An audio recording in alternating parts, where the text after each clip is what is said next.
In this quick review video, we're going to discuss the domain of the square root, which is going to help you with skill 4B, which is identifying the domain of a square root.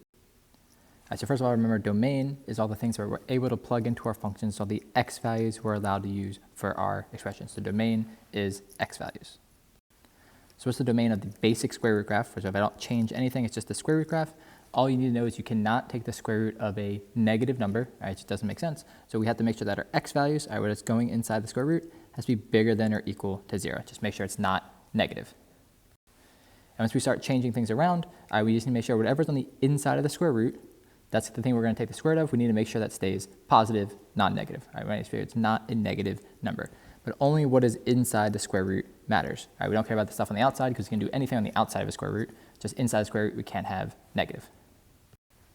In this example, we're going to find the domain of this function. This 8 minus out here is not going to matter. All that matters is the square root, and what's on the inside. 4 plus 8x is bigger than or equal to 0. And now I want to solve for x. So the first thing I want to do is subtract this 4 to the other side. And I get x by itself, I divide by 8. Right? And just some simplifying, 4 and 8 simplifies to negative 1/2. So in this case, my domain is as long as x is bigger than or equal to negative 1/2, I'm good. This example, there's a lot more stuff out here, but again, this stuff doesn't matter. All that matters is what's inside the square root. So inside the square root is 6 minus 2x, and that has to be bigger than or equal to 0. Again, I'm going to get x by itself, so I need to move this 6 to the other side.